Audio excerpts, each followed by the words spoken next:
Senator Warnock. Thank you so much, Chairman Crapo and Ranking Member Wyden. It's great to be here. Mr. Kennedy, welcome. Welcome to you and to your family. Thank you for meeting with me a few days ago. I'd like to follow up, if I might, with some of the issues that we discussed in my office.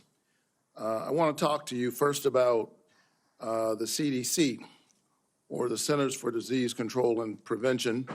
I'm proud of the work that the CDC does, proud that it's located in Georgia with more than 10,000 employees in my state. If confirmed, you would be the cabinet secretary over the CDC. Representing HHS, it's about 29% of the federal budget. CDC is a part of that. Do you agree that the CDC's work is critical to Georgia, critical for our country, and the health of the entire world?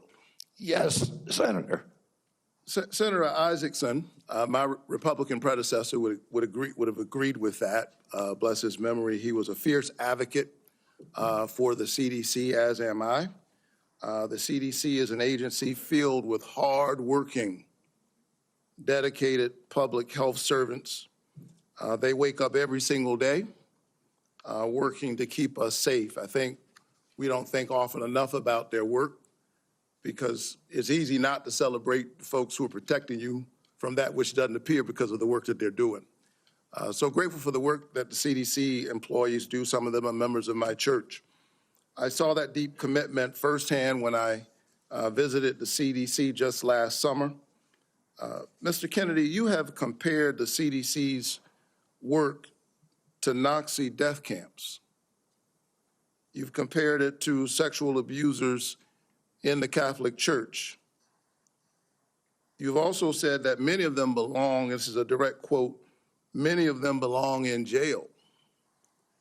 For me, those are disturbing characterizations of the CDC workers that I know who are trying to keep the American public safe every single day. And as you are presented as the nominee for this position, I need to know, do you stand by those statements that you made in the past, or do you retract those previous statements?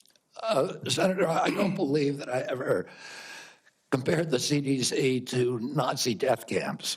I support the CDC. My job is not to dismantle or harm the CDC. My job is to empower the scientists, if I'm privileged to be confirmed. So you retract those statements? I'm not retracting it. I never said it.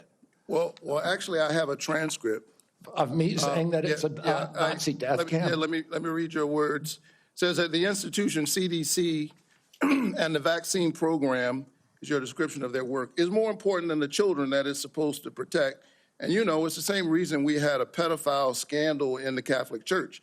It's because people were able to convince themselves that the institution of the church was more important than these little boys and girls who were being raped. That's pretty provocative language. You said in another statement to me, this is like Nazi death camp.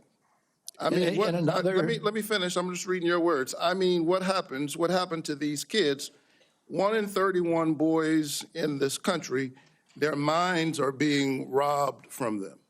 Yeah, I was not comparing the CDC to Nazi death camps. I was comparing the injury rate to our children to other atrocities. And I wouldn't compare, of course, the CDC to Nazi death camps to the extent that any statement that I made has been interpreted that way. Yeah, I don't agree with that.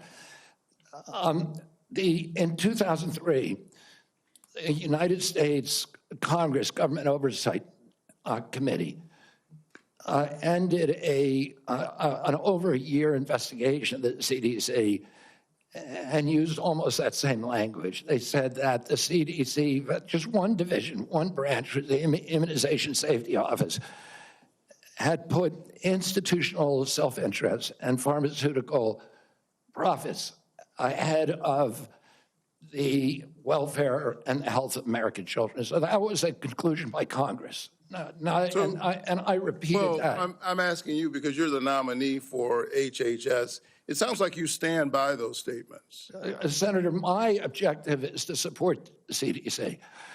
There's nothing I'm going to do that is going to harm CDC. I want to make sure that our science is gold standard science, So, and it's free from that same government oversight investigation committee found that the panels, the ACIP panel within CDC, I think 97% of the people on it had conflicts. I don't believe that that's right. I think we need to end those conflicts and make sure that scientists are doing unobstructed science. so I want to enter this statement, by the way, into the record without objection. Without objection. Last week, the White House gagged HHS and the CDC, preventing them from communicating all important public health information to anyone, including all of our allies, including our allies in the United States and global disease prevention. Can you just answer yes or no, because I'm running out of time? Do you agree with that action? I was not consulted on it, but that's pretty much standard I'm asking operating you, procedure for incoming administration. So you agree with the action that gagged HHS and CDC from communicating important public health information to the That public? directive made sure that no You said, public health and only non-essential travel and mass communications were temporarily suspended pending the confirmation of a new HHS secretary. This is standard operating procedure for every administration. I get it. I don't think what we've seen over the last several days is standard operation for new administration. I think we're seeing some unprecedented actions, but you agree with it. Last night, members of the CDC, along with other federal employees, were actually invited to resign, these buyouts. And I got text messages and folks I know work from the CDC, for the CDC, that do this important work, who got that note. And it's really important because my experience is that when you send out that kind of note, the folks who resign are the folks who you least likely want to see resign. They got other options. They're gifted folks. They got a lot of expertise. They have options. A lot of them are doing this work because of their patriotism, because of their commitment. Do you agree with the buyouts that were presented to CDC employees just last night? I agree. At the vast majority of the scientists and experts at CDC are patriots and good government servants. Can you tell me yes or no? I don't think anybody's going to resign who's committed to making America healthy again. Can you just answer yes? Okay, you agree with the buyouts.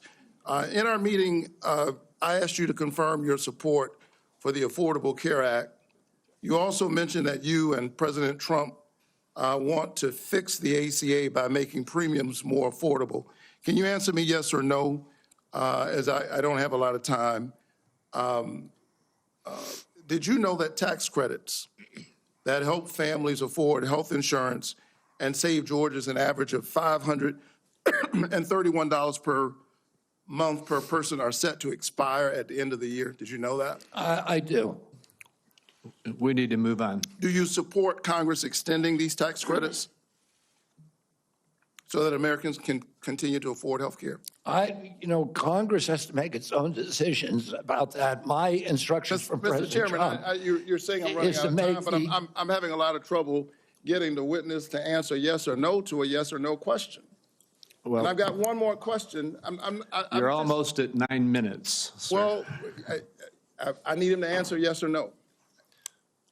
Yes or no? Do you I'm not going support? to answer yes or no to a question that's not susceptible to an honest yes or no answer. I can't We get an need to answer. move on. I think that the fact that you find it difficult to answer basic questions is deeply troubling for me as you present yourself as a nominee to run HHS. Thank you so very much. Senator Smith. I've been in courts all over the country and prosecutors. Mr. Chairman, you told me I'm out of time, and the witness continues to filibuster even after I said I'm done.